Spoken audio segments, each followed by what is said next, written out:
Welcome back to the Revolution in Ideology podcast. I'm Jared. I'm Nick. And we are back with with our series Myth is America, and we're right now in the middle of a context where we're kind of doing little biographies on black heroes, especially of the early 1800s, that engaged in agency against oppression and used all types of ways and channels and voices and methodology to engage in this idea of agency against the oppression of slavery. We're still in the era of slavery. Thoughts, Nick? Nope. Yeah, I just think it's key that we tell this history, and it's not like any of this is super secret or anything, but if we're doing a series called Myth is America, we clearly have to do this history. So we just recently did an episode on Nat Turner and the amazing slave rebellion that he was able to lead, and the legacy that he was able to leave. So even though, yes, technically he ends up executed, the legacy is still there, and that's what we kind of wanted to focus on in the last episode. Now we're moving to a different form of agency, and this episode is focused on the great David Walker. So before we learn a little bit about David Walker, we want to go through the context of, again, why this is important. We don't need to do a long episode here or intro here on the transatlantic slave trade and antebellum America and plantation and oppression and systemic racism. We've been talking about that throughout the Myth is America series quite often, so I'm going to probably spare that, but I do want to go back through these four main points on why the ethically constitutive story of the United States tends to skip over these great black and also female and also indigenous heroes, or really any people of color that don't seem to fit this great white man theory, how and why these individuals are overlooked in America's historical narrative. So there's four main points that we want to bring out. Again, we talked about these with the Nat Turner episode. The first one is, this is key. By not investigating the ways oppressed people exerted themselves against their oppressor, the narrative essentially assumes that they were relatively okay with the situation, or that they merely persevered quietly until the time was right. This absolves the dominant class, storytellers, and progeny thereof, so again, white people today, of at least some guilt. Real quick thoughts on that first note, Nick? Nope. Yeah, I think that's key, that to understand that by not telling this history, it sort of implies, if not explicitly states, that blacks were basically okay with being slaves, which is absolutely not true. Perfect. Our second point, as stated above, by not investigating the ways oppressed people exerted themselves against their oppression, the American historical narrative essentially assumes that they were relatively okay with the situation, or that they were merely persevered quietly until the time was right. So that's a repeat from above, except here's the difference. This seeks to promote the same reaction for today's people still facing inequality or inequity. It's almost like it's just deal with it. That's just the way it is, and people before you had it even worse. Thoughts? It's kind of rationalization there. Yeah, totally. Yeah, this relates it to today's inequality and oppression. It's the old line. Well, at least there's not slavery anymore. Yeah, it makes it so that any kind of oppression today should be accepted because it could always be worse. And right? Because slaves of the past didn't resist, so by skipping over all of the wonderful resistance movements that we've talked about in Myth is America, and some that we actually haven't, like the Stoner Rebellion or Gabriel's Rebellion or Nat Turner just recently, what we're doing here by skipping over those in K through 12 or in popular media is basically saying there was no rebellion until what's the common narrative, until the 1960s when Dr. King gave a speech and fixed everything. That's the narrative, and it's not a correct narrative. It makes it seem as if there isn't a rich and connected history of rebellion against oppression of people of color. Okay. Which there absolutely is. So our third point on why this is important is by controlling the narrative, the storytellers control hero generation. By ignoring the advocates of change that don't fit a certain discourse, gender, or racial profile, it allows the dominant class and their storytellers and their progeny to construct heroes and villains, and what those heroes and villains look, sound, and act like, both past and present. So basically, we're casting roles. Yeah, and I think it's a privilege of the white class in this case to be able to decide who is one of those heroes, sort of who gets elevated to that status and who doesn't. The last point is that the encouragement of the docile body comes through by ignoring acts of rebellion in the past.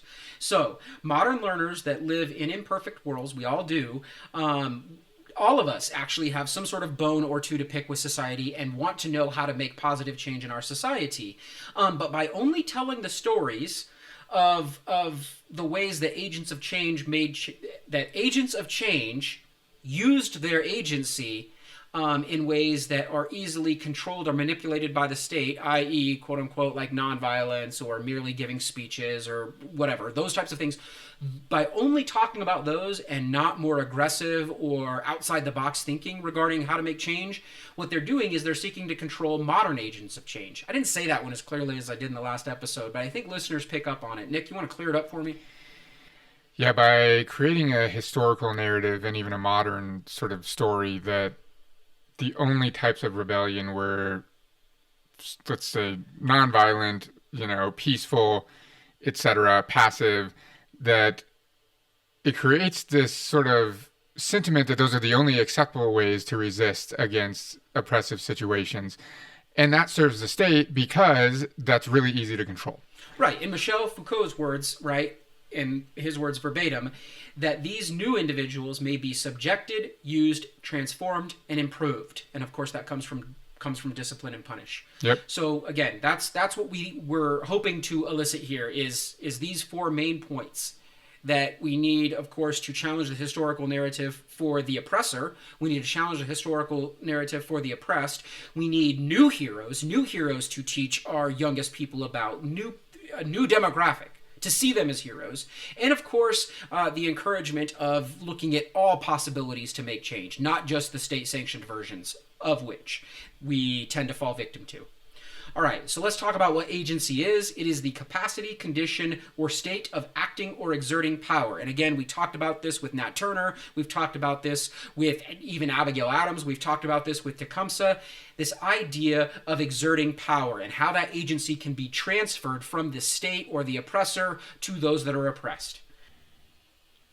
So let's get right into our agent here. It is David Walker. He was a revolutionary that lived between 1785 and 1830. Now, David Walker's a little different than Nat Turner. David Walker was born free. I have free in air quotes because being black in the 18th and 19th century isn't real freedom, and I would argue it's probably still not real freedom in the 21st century. But regardless, that's a discussion as we move forward in this series. Regardless, he is born not a slave, I should say, in Wilmington, North Carolina. And the reason he's not a slave is because the laws that Nick taught us about in a prior episode in the South dictated that you would follow your mother's line in terms of whether or not you were going to be free or not was determined by your mother's side. I guess I should just say that. His mom was free. She was inherited, and his father was actually dead.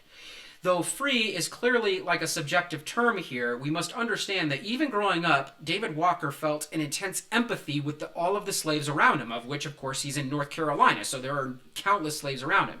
In his own words, this is what he had to say. "If I remain in this bloody land, I will not live long. I can't remain where I must hear slaves' chains continually, and where I must encounter the insults of their hypocritical enslavers." And that comes from the University of North Carolina, right? Their historical source on this. That's a wonderful quote, Nick. What do you think of that? No, yeah, that's good. Good stuff. He witnessed a slave son, like a little boy, a teenager, basically forced to whip his mother to death because of her transgressions. We don't necessarily know what the transgressions were, and David Walker doesn't fill us in on these blanks. But he had to actually kill and whip his own mother to death. And these are the types of things that he sees growing up in North Carolina. Even as a free black man, this is still going to intensely affect one person. And David Walker is going to be one that uses his voice to advocate for change moving forward. Well, and I think that I just want to pause and mention, it's never really discussed in these terms, but we have to understand, how traumatic it must have been to be black at this time, and potentially I'm not speaking for anyone, but it still to this day, it's a life full of trauma. Yeah. I mean, we talk about PTSD with soldiers returning from war, but their entire life was this. I mean, think about just seeing that, right? A boy whipping his mother to death. You would be traumatized for the rest of your life witnessing that. And David Walker uses his voice. He's strong. So, he ends up moving to South Carolina a little bit later in life, and he becomes very active again in a church. So religion comes back and plays a role. We've kind of flushed this out a couple of times in various episodes in our more ideology and ism side of things, where we've actually just looked into religion itself. We've also talked about it in its role within like the Nat Turner Rebellion or the Tecumseh's Rebellion. We see it make another appearance here. Real quick, why does religion keep making appearances in some of these advocates for change in their discourse? It's funny because we've talked about this like extensively, but how sort of watered down Christianity has become. Like it is a message of revolt. I mean, that's what it is.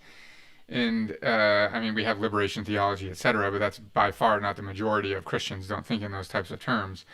But back then, if you were looking for something to inform your way of thinking and your agency, in this case, your behavior, it's there if you look for it. Absolutely. He ends up becoming active in the African Methodist Church in South Carolina.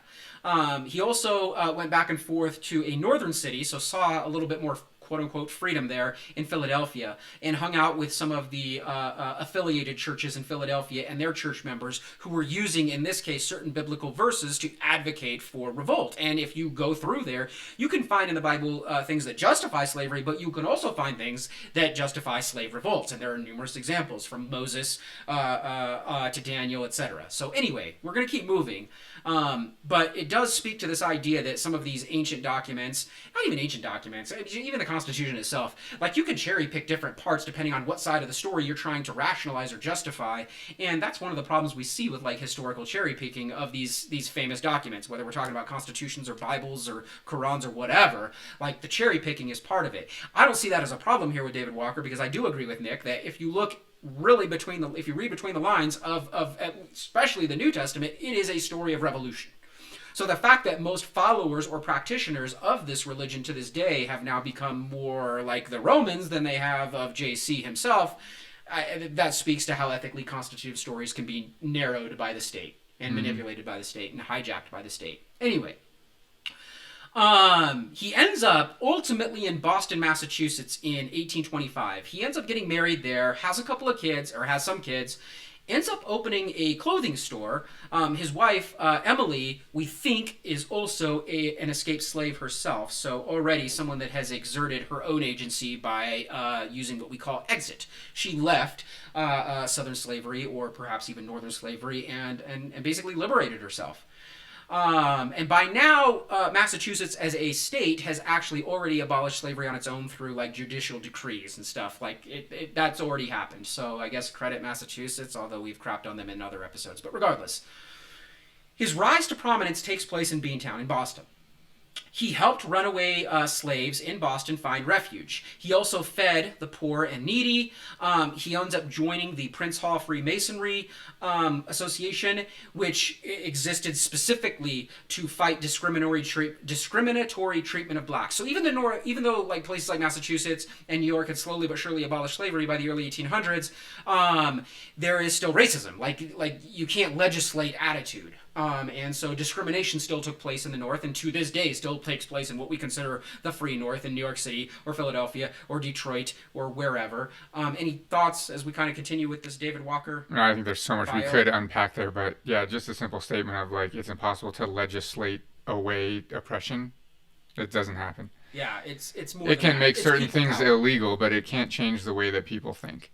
Absolutely. He ends up founding a new organization called the Massachusetts General Colored Association, which fought against the colonization of free blacks to Africa. Again, in a prior episode about James Monroe and stuff, we already talked about how this was a thing. Like they were going to send free blacks out of the United States. Rather than give them equality, they would rather just kick them back out of the United States and send them back to Africa, which is problematic on so many levels because they are no longer like African. They are American. They live here. They speak English.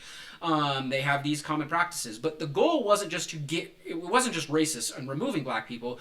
They thought that these black people that they were moving to Africa would help colonize Western Africa with American ideals. So there was like a double process here of A, getting rid of black people in the United States, and B, bringing American ideals to West Africa. Yeah, it was like a move of colonization. Yeah, it's gross. It's absolutely gross. But anyway, David Walker fights that. He fights against that. Okay. He also eventually became the face of abolitionism in New England. Real quick, what's abolitionism? What does that mean? I mean, it's a movement against slavery in this case. Okay, absolutely. The abolition of slave-based society in the United States. He ends up writing for a publication that was out of New York City called the Freedom Journal. And if you are interested in research, you can find some like old issues or editions of the Freedom Journal, which basically was an abolitionist newspaper in New York City. It was the first black-owned run newspaper in the United States. So again, if you're interested in some of this history, it's important for us to give credit to these people that were willing to engage in firsts in U.S. history. And in this case, this is the first black-owned newspaper in the United States, and it was out of New York City, and it was called the Freedom Journal. Anyway, David Walker wrote for them. We also want to give a little bit of a shout out to a man named Peter Williams Jr. He was the founder of that Freedom Journal in 1827. David Walker, however, would become more famous for writing his own work. It's one of the most famous works in American history that most Americans have never heard of. It is specifically, and not just specifically, intentionally, I think is the word I'm looking for, left out of the K through 12 curriculum. Intentionally. It is one of the most important documents of the 1800s, and yet most people have never heard of it. It is called An Appeal to the Colored Citizens of the World, and it was published in 1829. Its subtitle, and it's a super long title, but in particular and very expressly to those of the United States of America. So if you read the whole title, it is An Appeal to the Colored Citizens of the United States, or excuse me, I'm screwing this up, man. An appeal to the colored citizens of the world, but in particular and very expressly to those of the United States of America. Again, why do you think such an important document that we're going to talk about here for a second is like just specifically left out of the American narrative? I mean, in this specific case, it demonstrates agency, like the whole point of this episode. It also demonstrates the intelligence of this black man at the time writing these words, which I think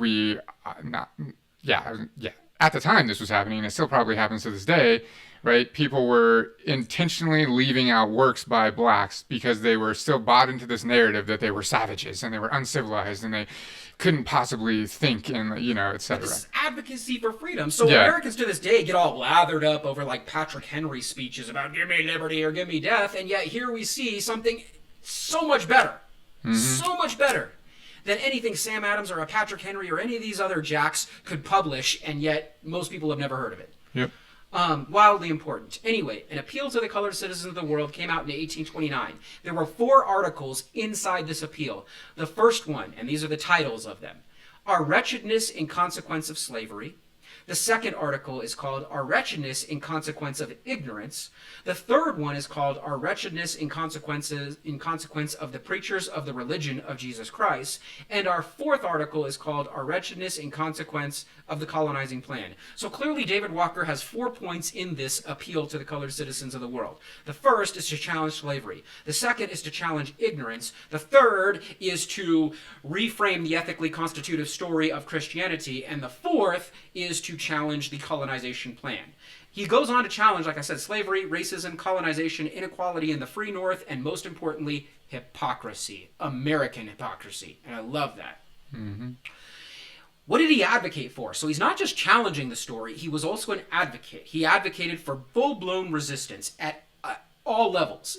Through education, through rebellion, so he's not like non-violent. Sorry, PC crowd, that's not a thing. Any type of resistance is what he advocated for. But he wanted unification through this document. So again, he doesn't put any sort of like parameters on how people engage in their agency. Why do we put parameters on how people engage in agency now? Whether we're talking about social media or the general media, we're literally putting resistance into a box and saying, you have to stay inside this cute little box or else like change will never come. Well, I think it functions to make sure that change never comes. As long as people are protesting nonviolently and unwilling to look at the entire scope of available methods, then I would argue change will never come. Absolutely. One of the funnier things in this, and to me it is hilarious, that he advocated for was white repentance. He argued that if white people read An Appeal to the Colored Citizens of the World in 1829 or 1830, that they better repent because they are hypocrites, especially since many of them called themselves Christians yet still engaged in slave-based practices. He said that they better repent because if not, they're going to hell for being such hypocrites. And we do know, again, in the Sermon on the Mount, Jesus specifically calls out hypocrites. Thoughts? No, I think it's, yeah, like you, It's I think it's hilarious. It's so good. It's so good. Anyway, another thing that some scholars have asserted that an appeal to the colored citizens of the world also does in the United States, maybe not internationally, but in the United States, it is the birth of black nationalism. That's a powerful statement because a lot of people do credit that to Malcolm Shabazz or X or Little, whatever your preference, or Stokely Carmichael or the Black Panthers themselves, or Eldridge Cleaver. Regardless, what some historians have, and one in particular, Sterling Stuckey, assert is that actually black nationalism can be dated all the way back to an appeal to the colored citizens of the world.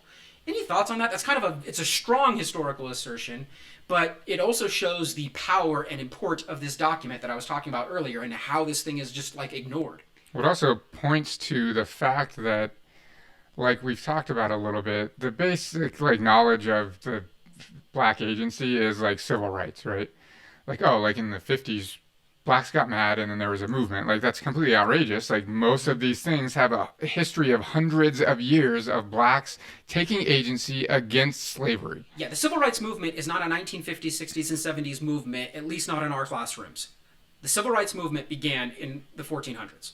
Yeah, exactly. And it has gone on for centuries. So that's one of the, again, biggest problems in the American historical narrative is by like compartmentalizing everything. But anyway, we could consider maybe he is a jumping off point for the Frantz Fanons of the world. Who knows? Anyway, what I want to do is talk a little bit about what's inside an appeal to the colored citizens of the world. So I just have a couple of quotes, and then I just want Nick's thoughts, and we'll just go through them. So here's a great quote in the appeal on racism. Did not God make all of us as it seemed best to himself? What right then does one of us have to despise another, or to treat him cruel on account of his color, which none but the God who made it can alter?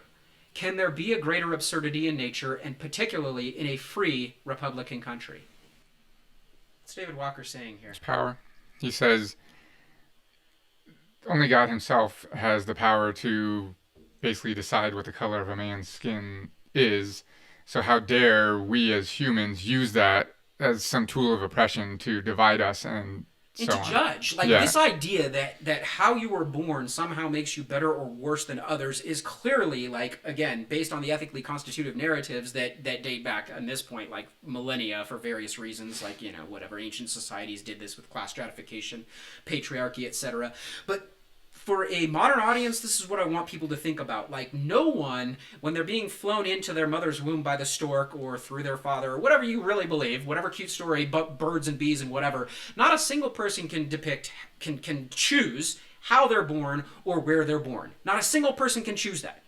Not a single person could choose that. So how we use that as some sort of justification or rationalization for our treatment of others or our celebration of ourselves, I'm American. Well, you didn't choose to be born in the United States while someone else chose to be born in Madagascar. Like, that's nothing to be proud of. And like nothing to do with that. Like I explain to my students, like, if you were born somewhere else, you would be proud to be that, right? It's not like you would have, like, you're born in Madagascar and, like, America is so awesome, you would have just found your way here and be proud to be American. Like, it's nonsensical. Yeah, you didn't choose to be born white or black or whatever. Like no one makes that choice. You didn't get to choose to be born male or female or gay or straight or like these are not choices people make. And to use these things that nobody has control over, oppressor or oppressed, as ways to justify oppression is absolutely laughable. It's not just laughable; it's embarrassing. Mm-hmm. And as we like to say on this episode or on this show, morally bankrupt. Moving forward, let's talk about hypocrisy. This is what David Walker had to say about hypocrisy. That all men are created equal. That all are endowed by their Creator with certain unalienable rights. That among these are life, liberty, and the pursuit of happiness. See your Declaration, Americans. Do you understand your own language? Compare your own language above, extracted from your Declaration of Independence, with your cruelties and murders inflicted by your cruel and unmerciful fathers and yourself on our fathers and on us. Men who have better given your fathers or you the least provocation. That's straight up calling out the hypocrisy. Yeah, especially by Thomas Jefferson. Now, David Walker's not the first to do this. Benjamin Banneker specifically wrote a letter to Thomas Jefferson using that same exact line, like the unalienable rights and life, liberty, and all that other crap that we say we believe in but really don't. Anyway, but David Walker adds fire to it. Benjamin Banneker flat out says, "You're hypocrites." Adds straight fire to it. As far as religious appeal, David Walker goes on to say that the pagans, Jews, and Mohammedans, he's trying to say Muslims, he's not trying to, he is, it's just that's not what they used, not the term they used back then, try to make I'm butchering this right now. Let's start this one over. The pagans, Jews, and Muslims try to make proselytes to their religion, and whatever human beings adopt their religion, they extend to them their protection. But Christian Americans not only hinder their fellow creatures, the Africans, but several thousand of them will absolutely beat a colored person nearly to death if they catch him on his knees supplicating the throne of grace. What's David Walker saying with this one that I butchered? He's saying that most religions, once you convert, offer you their protection. Christianity, in this case, clearly does not. Absolutely not. Absolutely. He also goes on to advocate resistance. Again, and I quote, "There are some of the productions of ignorance which we will see practiced among my dear brethren, who are held in unjust slavery and wretchedness, by avariceness and unmerciful tyrants, to whom and their hellish deeds I would suffer my life to be taken before I would submit." What is he saying? Do not submit. Do not submit. That's a call for action. Yep, that's strong. He goes on to say, "The black slave that once aroused will make him a magnificent fighter." He's essentially preview to that quote. He's saying that, like, all of the injustice that the slave has endured will actually make him a better fighter. So it's time to fight back. Yep. He goes on to say, "Remain steadfast." And this is the quote that I like from being steadfast. "Let them commence their attack upon us as they did our brethren in Ohio, driving and beating us from our country, and my soul for theirs. They will have enough of it. Let no man of us budge one step, and let slaveholders come to beat us from our country. America is more our country than it is the whites. We have enriched it with our blood and tears." That's strong. And I mean, Later editions in 1830 even became more bold. Any kind of like collective thoughts on those quotes? I want to kind of keep moving. This was meant to be like a shorter episode. I don't know how short it's going to be at this point, but regardless, like, any thoughts on those, like the collection of that quote? No, I think it's strong, super strong, and like I don't know what mental gymnastics you would have to do to argue against any of those. But we can see why it might be ignored in the U.S. ethically constitutive narrative. The Dirty South, the Southern publishers, do everything they can to keep this thing out of publication. You were arrested for merely for distribution. If you merely had this on you or you were trying to sell it, you would be arrested, like almost like a war on like publication rather than a war on drugs. Georgia, the state of Georgia, refused free black sailors from even landing in their ports when this thing was published because they feared they might have it on them and spread the word of David Walker. So if you were free and black and you were a sailor, doesn't matter if you're like a sailing for the Navy or whatever, you couldn't land in Georgia during the publication of this. It was officially labeled sedition in most southern states, and those of you that have heard our prior episode on the Alien and Sedition Acts, you should know what that means, but essentially they are, in this case, state governments are overriding the United States Constitution's First Amendment, overriding it, abolishing free press and free speech through labeling this a sedition. Again, this is not the first, nor will it be the last time the United States has basically said the First Amendment does not matter. It's actually an American tradition to shit on the First Amendment, but this is just yet another example. Why are they shitting on the First Amendment here? Because it's not equitably distributed. Exactly. The North Carolina governor, John Owen, and the legislature actually have a meeting in secret after the publication of David Walker's appeal.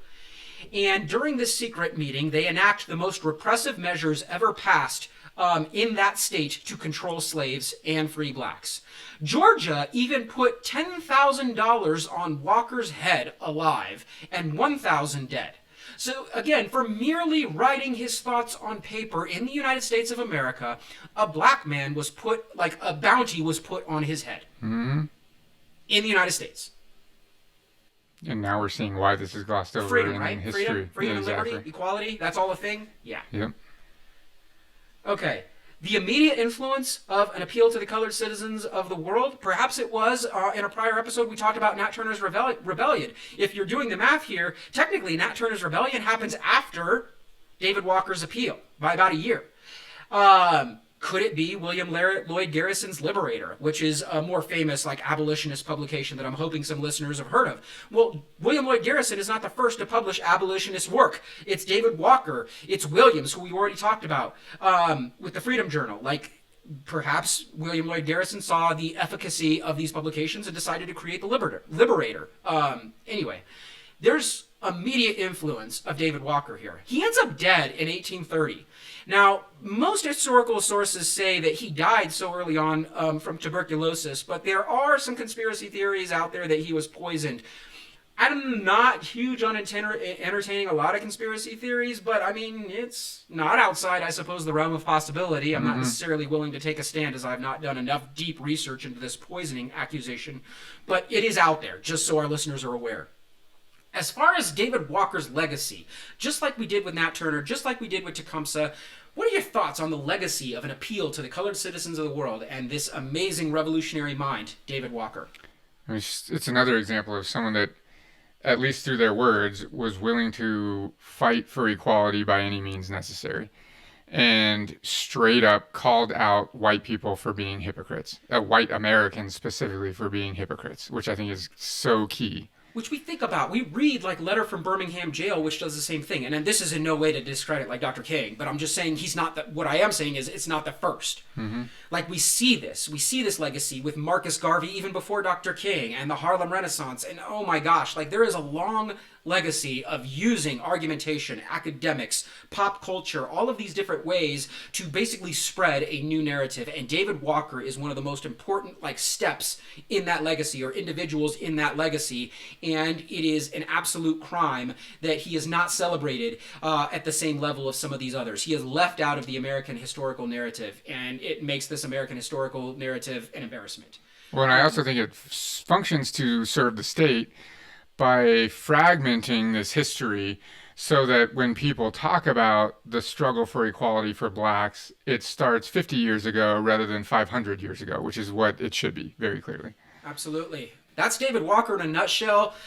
Please look up, you can find it anywhere, just Google the PDF, An Appeal to the Colored Citizens of the World by David Walker. It's not super long. It is an amazing primary source. I highly recommend our listeners read it, use it, whatever, spread it. It's something that deserves way more credit in the United States historical past.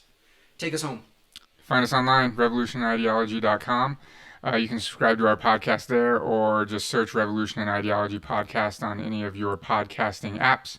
If you're not watching this on YouTube, you can find our YouTube channel, Revolution and Ideology, and subscribe there. We post every episode there and other videos that we use in our courses and just other videos we create in general. If you like what we're doing, share us with your friends so we can help to find more listeners. If you really, really like what we're doing, you can help support us on Patreon, and that helps us to have a little more time and invest a little more into making these episodes happen and spending some time creating quality content. So that's it. I'm Nick.